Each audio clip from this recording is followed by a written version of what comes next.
Oh, boy.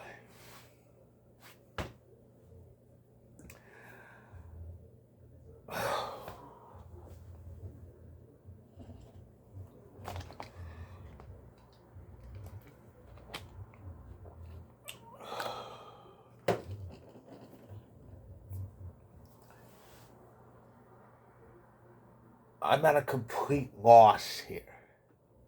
You know, I don't get it. I still don't get it. I still don't get what the hell's happening here. I mean, the way I see it, the Rangers were out, the Bruins were out. This, to me, was Toronto's easiest chance to at least get to the final. They had an easy road. I think once, I think after those teams and the Avs were ousted, I think Toronto, out of the 8 that were remaining, they were the favorites. They were. They were the big favorites to win. Because they got through that hump of winning a series finally. And they were, it seemed like they were really set to win it. It seemed like they were really set to win this thing because look what was left out in this year's Elite Eight. You had overall, okay, you had a Seattle team who's getting their feet wet with this whole playoffs thing. Now, yes, they ousted the Avs, but even so, they're greenhorns. They're playoff greenhorns. You have Vegas. They've never won. Of course, the team's only existed since 2017, but they got to the final in year one, but they've never won.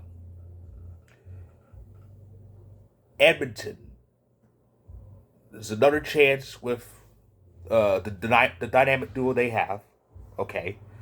Dallas. They're just now moving on up. That's the Western Conference. Elsewhere in the East, you had Carolina. You know, they're a juggernaut. They're supposed to kind of, the time's kind of now for a run, but and they had the Devils. This is their first postseason in 5 years, and this group is in the playoffs for the first time ever, and they've done fine. And then there's Florida, Toronto's opponents. Now, Florida's coming off that President's Trophy, but it's a big downgrade from last year. But they somehow beat Boston out.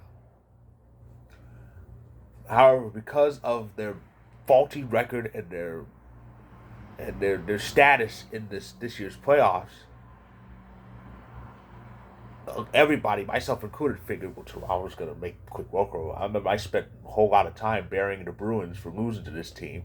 I said Toronto would sweep them.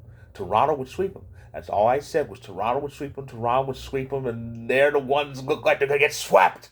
I don't know what the fuck's going on. I don't know what the fuck's going on with the Maple Leafs. The main four, the main four players, those 4 players that's getting pretty much all the team's money. They have no goals in this series, none. Austin Matthews, Mitch Marner, William Nylander, and John Tavares, who got them to round 2 with his overtime goal. That's the last goal scored by any of those 4. That pretty much the most expensive core in the league. If not the most expensive, it's pretty close, but it's pretty much the most expensive core in the league has this many goals in this series. Nothing.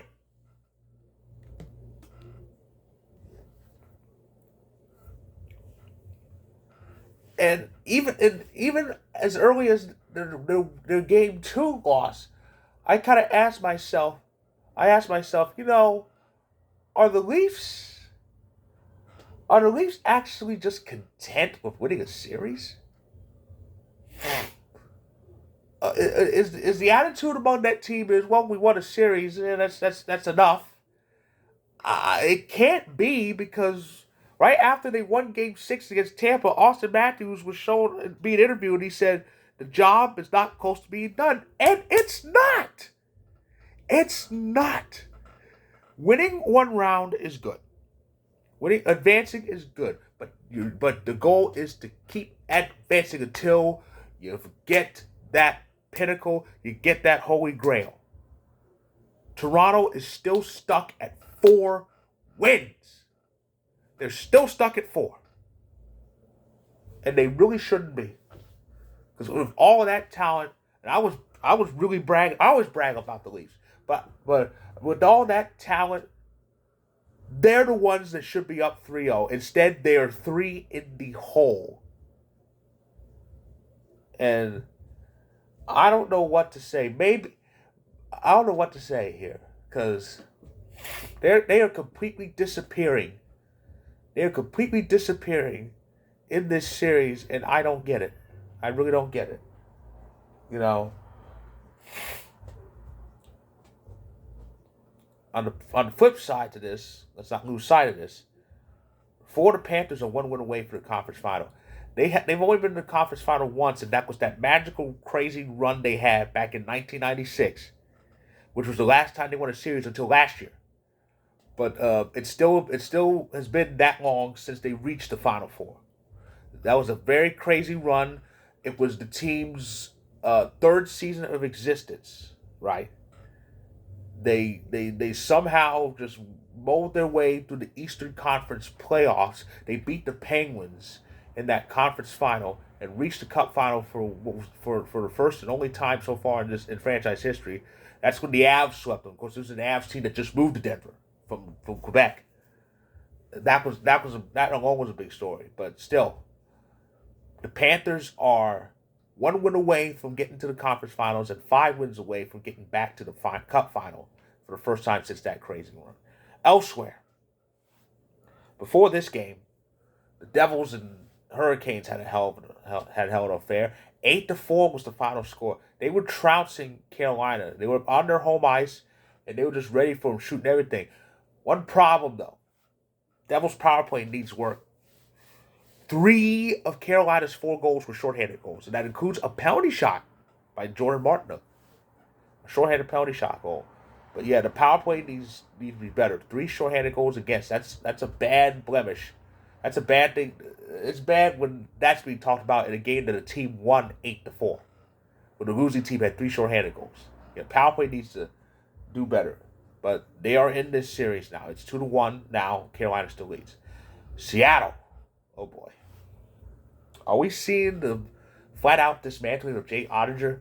Because remember, the big story was last year when he had that 64-save game. And ever since then, he's been regarded as a very good goaltender, which he is. He is an amazing goaltender. But he's been getting beaten down lately. And Seattle really trounced him. They knocked him out.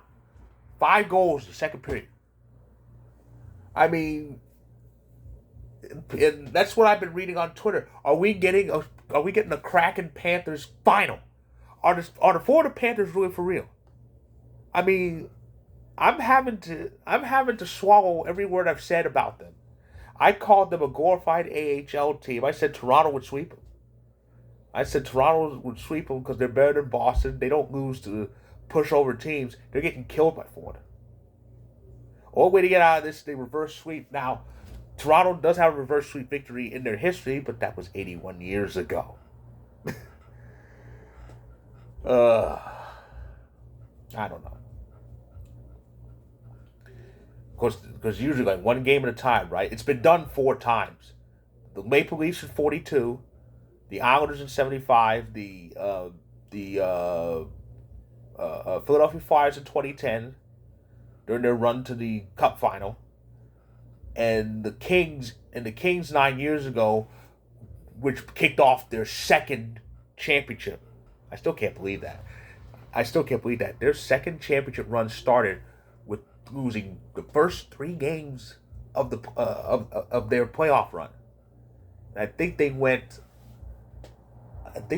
16 and 7 after that. That's amazing. But yeah, so the Leafs need to do it 1 game at a time, right? It's possible. It's been done 4 times before in the NHL history, but I don't know. I really don't know. I think it's over for Toronto. Even if they somehow take Game 4, they'll have Game 5 on their home ice. But will they take care of it? I don't know. But anyway, should be interesting. So anyway, that's my recap of tonight's action, tonight's triple header, and tomorrow is the remaining Game 3 in the Pacific between the Golden Knights and the Oilers. That scene shifts to Edmonton. That'll be the only game. That'll be the only game of the evening, and the series. And that series is 1-1. And then on Tuesday, it's 2 Game 4s in New Jersey and in Seattle. The, the Metro game is first. Carolina still leads that series, but it's 2-1 now. Devils go to even it. And Game 4 in Seattle, the Kraken are up 2 games to 1. They go to take a commanding 3 games to 1 lead. Now the first elimination game, and yes, it is. I figured Game 4 would be an elimination game, but I didn't think it would be Toronto facing the elimination. Wednesday is Game 4 in Sunrise between the Maple Leafs and the Panthers, and the Panthers will have a chance to finish it and to lock in a spot in the Eastern Conference Final. So yeah, so that could be it. So that's my recap of tonight's action. If you like this video, click the like button, click subscribe if you want more, and I'll be back tomorrow night to recap Game 3 of the Pacific Final. So stay tuned.